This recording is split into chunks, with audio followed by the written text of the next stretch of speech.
Hey guys, I'm Mr. C. Welcome to our lesson on real-world equations and the power of y equals mx plus b. Those of you guys that have taken Algebra 1, which is basically everybody watching this video, probably noticed that your Algebra 1 teacher spent like half the year focusing on y equals mx plus b equations. And there is a really, really good reason for it.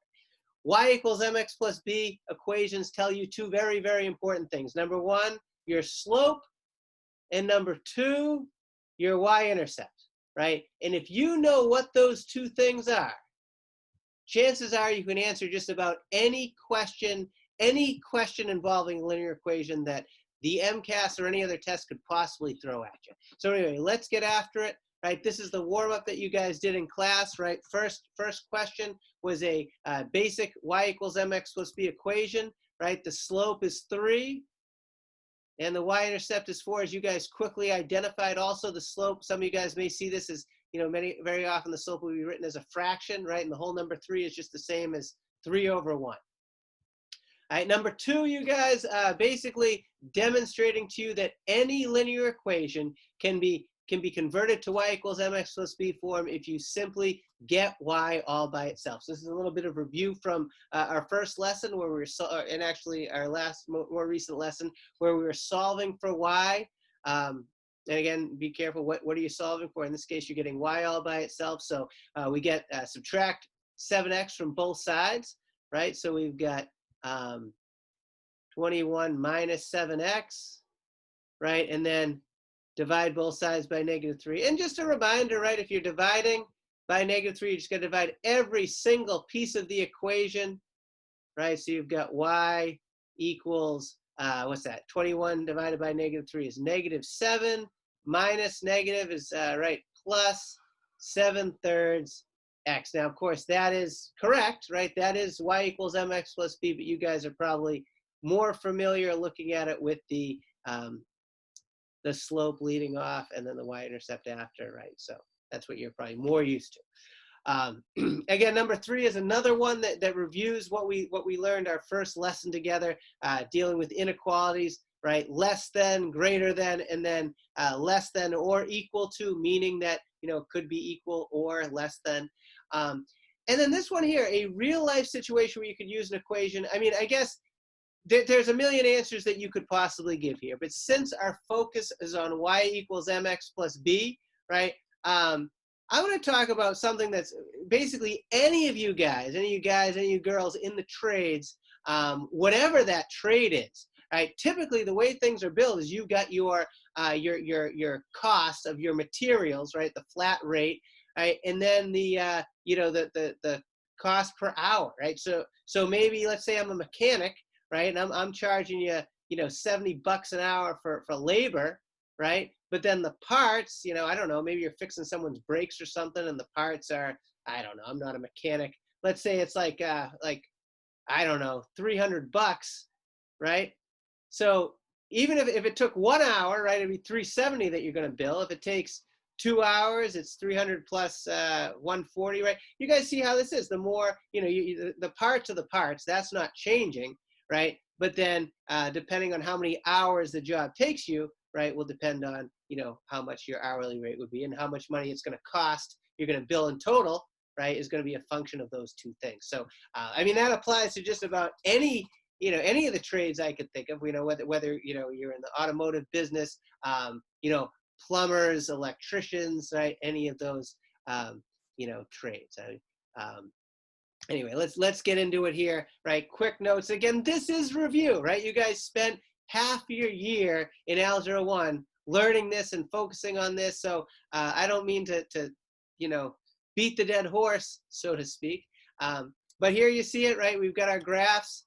We got our y-intercept, right? Which is in both situations here, the point where the graph crosses the y-axis, or what if x is 0, what y would be, right? And then slope is just rise over run, right? So here you see that slope is 2, right? It's because you go up 2, right, over 1, right? Every time you go over 1, you go up 2, right? So that's why that is your slope. Okay.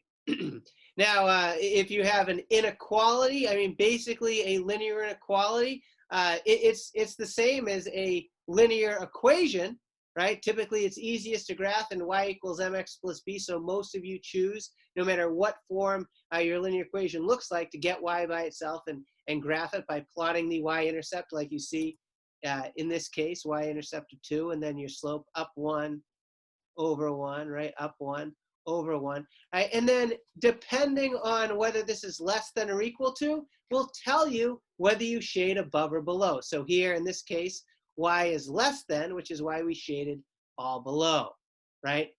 Here, y is greater than, which is why we shaded above the line, and here y is less than, which is why we shaded below. And then the other thing to be aware of is whether the line is going to be solid or dotted, right? So in this case, right, we've got a solid line because y could also be equal to x plus 2, right? Here we have a dotted line because y it cannot be, it's only greater. So this is like a line is not included in the solution set, only the stuff shaded above. Okay, an official MCAS question. So Albert drew the line represented by this equation on a coordinate plane. And there you see the equation. On the same coordinate plane, Penny drew a line that is perpendicular to the average line and passes through the point -4, 3. Which of the following equations represents Penny's line? Okay, so I'm going to give you a visual here. Now, the truth is, if you're good with your algebra, you don't even need to draw this. But I'm going to draw this just to give you that visual, right? So we've got Albert's line, which is y-intercept of 5. Right, slope of up 1 over 1, 2. Okay, and so I'll just kind of sketch that line, right? So that's Albert's, right? Albert. And then we've got Penny's line, which has goes through point -4, 1, 2, 3, 4. Okay, and then up 3, right? And then it is perpendicular. Okay, so this is Penny.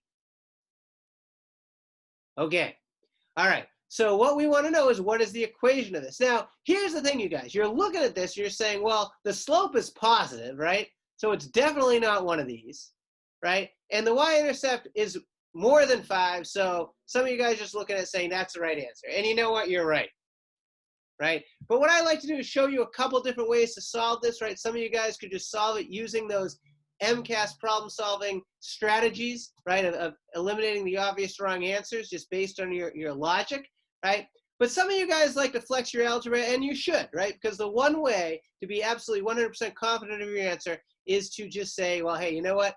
I know Mr. C and Miss Kramer and Mr. Dumpy, all the great Algebra 1 teachers, they all tell you, like, y equals mx plus b. I start with y equals mx plus b. That's how I make my money, right? Now, what I do now is, and this is a review of our first lesson together, right? Trading numbers for letters. Numbers are better than letters. I'm going to say it again. Numbers are better than letters, right? So we're looking at this and we're saying, well, first of all, what could we substitute? Well, if it's perpendicular to -1/2, right? We know perpendicular, right?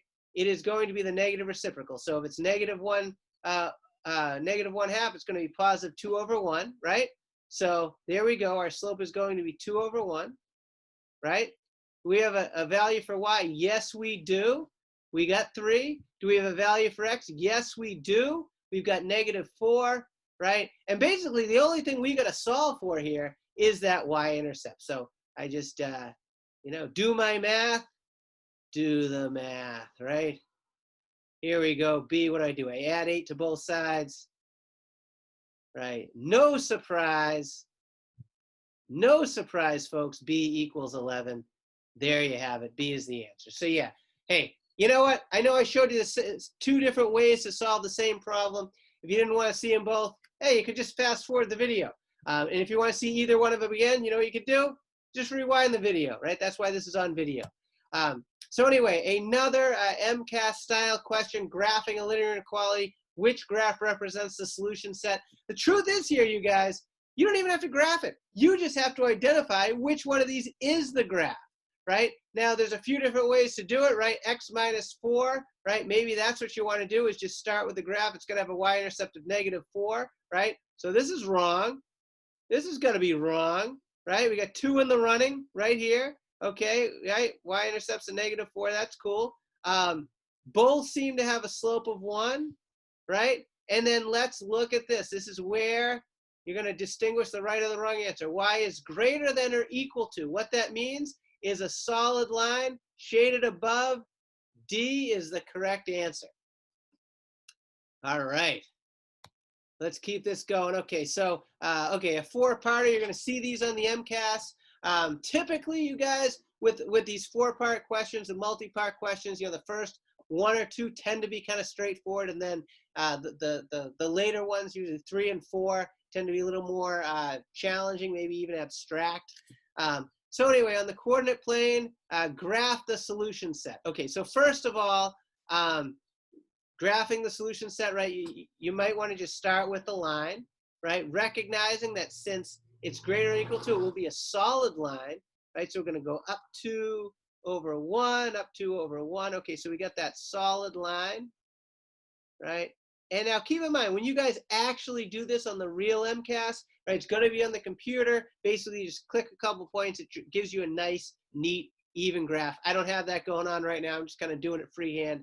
So it's going to look a little sloppier than what you guys will have, right? But then Y is greater, right? So you got to shade everything above here. I'll just, you know, go crazy and shade things.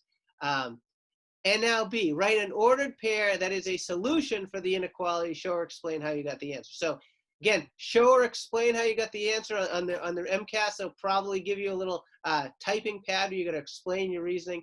But basically, any point here. So hey, -4, +4, that works. Right? As could any other point that is shaded in, right? So that's all you have to do is pick a point, explain, you know, in your own words, why that point is in fact a solution. All right. Okay, now C and D. Again, this would be probably a little more abstract, maybe a little more challenging. Let's see what they throw at us. We can now assist of inequalities. On the coordinate plane, graph the solution, right? And then D is going to, in ordered pair, there's a solution to the inequality from part A and a system of inequalities from part C. Oh, wow. Ooh, okay, so this has to be a solution of both of them. Okay, so I guess on the real MCAS, you will see this all in front of you at one time. So it won't be one to toggle back and forth the slides, but we will have to do that. But anyway, so I'm going to graph this now.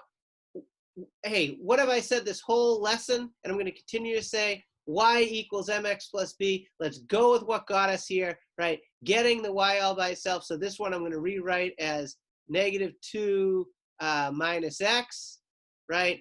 Which maybe you're probably more comfortable seeing it as -x minus 2. And basically all I did here was I subtracted x from both sides. The equation below, this is a little extra step. So watch how I do this, right? So I'm going to say, first of all, I'll do the exact same thing I did with my first step there. I got 4 minus x, right? Now the thing is, what do I got going on here? I have a negative y. Now, if I am going to, let's say, multiply this whole thing or divide it by -1, which is really the same thing, right? In order to get that y by itself, what I have to do is I have to flip that sign. Okay, so notice what happened there. That sign flipped, right? So now it's going to be -4 minus negative, so it'll be plus x, right? And you guys are probably more familiar, right, seeing it as x minus 4. So what I have now is I've got my 2 equations. Okay, both of them will be a dotted line, right? So, and again, my graph is not going to be perfect, as yours will be when you do the MCAS for real, because you'll be able to use the computerized functionality. I've got my slope of -1, so I'm going to go up here, up 1. And the thing about sketching a graph is you want to try to be as neat and accurate as possible when you're actually sketching it. But again, you won't have to worry about that when you're doing this on the computer. And so then x minus 4. Oh, you know what? I'm sorry, I didn't shade it. I will shade it. All right, so here we've got y is greater, right? So I'm going to just kind of shade it like this. And I think on the MCAS, you're going to have, you know, shaded all different colors for you and it'll look nice and neat. Here I start with my y-intercept of -4, my slope of 1. Okay, and again, I'm going to try to be as neat as possible. Again, it's a dotted line, right? And I'm going to shade above that, right? Now, what I really want to understand, make sure that you understand, is the only part of the solution that counts is the part that is basically the overlap, right? So, for instance, this stuff here doesn't count. Only the overlap. And I'm sorry, I only got one colored marker. I wish I had more, so I could kind of make it a different color. But that is the sweet spot. That is the overlap. Hey, and we've been kind of given a gift here. Remember our point, -4, 4. Hey, it's also a solution to this. So it still works. Of course, there's, I'm sure, many, many, in fact, an infinite number of solutions. Oh, sorry. -4, +4 might be. Okay. Anyway, what makes these like system inequalities problems like difficult, I think, is that there's so many places where you could go wrong, right? I mean, you're dealing with negative signs, you're dealing with flipping the inequality symbol, you're dealing with shading above or below, right? There's a lot of places where you could be making mistakes. So that's just something to kind of be careful of when you see these problems, because they may not be hard for you, but that doesn't mean you still couldn't get them wrong, you know, kind of if you make some mistakes with them. Okay, now modeling, right? The two things that seem to be unrelated, right? Graphing y equals mx plus b and word problems, or what they call modeling, or what they call real world math, whatever you want to call it, right? They seem totally unrelated, but what you're going to notice is so many of these modeling problems, so many of these real world math problems that you're going to see on the MCAS and in math class deal with equations that are in y equals mx plus b form, right? Now here, I mean, yeah, you may say that's not y equals mx plus b because that's not an x. Well, it is. I mean, it's an expression, you know, put a y there, equal, and there you have it. It would be y equals mx plus b. But a factory worker loaded some boxes into a cart. Each box is the same weight. The expression represents the total weight in pounds of the cart and n boxes. Based on the expression, what is the weight in pounds of the cart? Okay, so this is one of these things like, wait, how are we supposed to answer this? But okay, so we have, this is the cart, right? And this is the weight of each box. So the weight of each box, right? So you only got one cart, right? 25 pounds, right? And then depending on how many boxes you have in that cart, you got no boxes, that's only gonna be 25 pounds. If you have one box, it will be 25 plus 10, which would be 35. If you have two boxes, 25 plus 20, 45. If you have three boxes, you guys get the idea, right? And so really, this is just kind of translating word problem into a math problem and understanding what the math problem represents. This is where math and the real world, you know, go hand in hand, right? So anyway, yeah, many of these problems, you don't actually have to do any math. You just have to understand what the math means. Now, this is an example of a graph, right? Again, going between graphs and equations in a real world situation in many cases, although I don't know if this has a real world. No, it's just kind of a graph and an equation, right? That's fine. Remember, you guys, and we're going to focus more on functions tomorrow, but g of x basically is just a fancy name for y. So all this is a line, right, which can be written as a y equals mx plus b equation, as you guys know, right? And we have our y-intercept, which is 228, right there, right? So we know, right, all of a sudden it's a two-horse race, right? Because you need to have that y-intercept of 228, right? And the slope is negative. So there we go. I mean, sure, you could use the slope formula and figure out exactly what the slope is, right? You could probably find the equation of this line, right, algebraically. In fact, you definitely could if you've got the slope and you've got a point, right? Or you could just use your problem-solving skills that we've been talking about throughout this entire week, right? And just recognize the obvious wrong answers and just pick the right answer, right? Now, those of you guys that want to flex the algebra, hey, we're with you, right? Use your rise over run, right? 228, right, minus 0 over 0 minus 38, right? I'm just using my slope formula here. 228 divided by negative 38 will get you a negative number. In fact, I believe that will get you -6, right? So that's how you find the slope, right? And then, of course, they give you the y-intercept there, so you just could plug that in to get the equation. All right, another word problem. And folks, if you notice that there's a lot of MCAS questions, right, that you're seeing right now, it's because there are a lot of MCAS questions that will be exactly what you're seeing, y equals mx plus b word problems and y equals mx plus b graphs. So when your Algebra 1 teacher was spending all that time on y equals mx plus b, they were not wasting your time. They were preparing you for what you're about to experience. So here we go. A student went on a 2-day hike. One day, the student hiked 11 kilometers. Day 2, the student hiked a rate at 2 kilometers per hour for X hours. Which of the following graphs represents y, the total distance in kilometers the student hiked over both days, hiking for X hours, day 2? Now, I didn't even give you the graphs, right? I want to see if you can generate the graph, because the truth is, if you can do that, you're going to be able to pick the right graph, okay? It's a higher level skill to actually be able to draw the graph. So let's just see what's happening here. So let's assume, now I'll do this both graphically and algebraically, right? So what we've got here is X is your hours, right? Hours day 2, right? And I guess the total distance, right? Y is your total distance.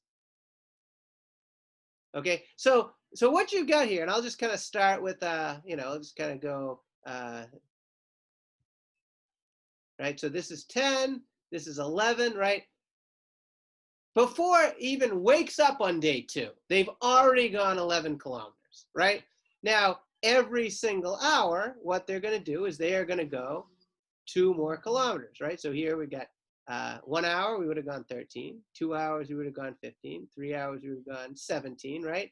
So this is basically, that's what your graph's going to look like, right? I mean, I guess you really wouldn't have this piece of it, right? It's outside of the, I guess, domain, right? The domain and the range, but it would be a y equals mx plus b line, and the equation, in case you're interested, right? So y would be, you're starting at 11, right? And then every hour, you're going 2 more, right? So you guys probably would be more familiar with 2x plus 11. Now, the truth is, I don't think they ask you for the equation. They ask you for the graph, so this would be what the answer would look like, but I want you to, good chance to review the equation as well. Okay. Oh, hey, look at that. Maybe I should have looked ahead. Well, anyway, which one of these matches what we just did, right? Well, it's got to have a y-intercept of 11, like we said. So what do we got? Oh, sorry, you guys. Automatic wrong. Automatic wrong. Okay, so it's a 2-horse race, right? Which one has a slope of 2? Let's see. 1 gets us to 13. 2 gets us to 15. I'm really liking C. Let's talk about D is wrong here. 1, oh yeah, it's this one actually flip-flopped the slope, which I could see how that might be tempting, right? But no, this is a slope of 1/2, not a slope of 2. And again, another thing you can always do is just check your data points, plug in a couple numbers, see if the point is on the graph, right? Anyway, since I already gave you 2 ways to solve it, I don't need to bore you guys with a 3rd way to solve it. You guys know how to get in touch with me if you want to ask me about, you know, plotting points. I'd be happy to talk to you about that. Okay, now IXL preview here. You don't have too many IXL assignments. So, you know, I think we just gave you 2. Typically, we give you like, I don't know, like 4 or 5. And yeah, so basically this is just, you know, interpreting a graph here, right? What is the maximum number of visits the History Museum can make for a cost of $70? You know, so basically, hey, $70. What do we got? Looks like, yeah, it looks like that would be 5 visits. That's really all it is, just reading the graph, right? Understanding what the graph represents and interpreting the graph in the word problem. And then here, what does f of 30 tell you? F of 30 equals 150 tell you? Well, let's see. So Miss Run is planning a large dinner party, trying to figure out how much food to serve. One of the side dishes, roasted potatoes. Her cookbook recommends f of x ounces of potatoes for x guests. So this is your ounces of potatoes.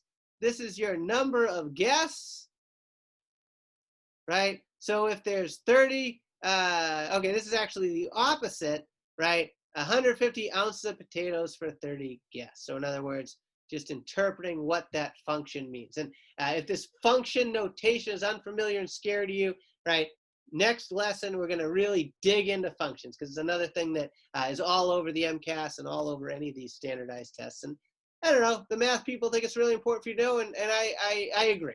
So so anyway, that's your IXL preview, right?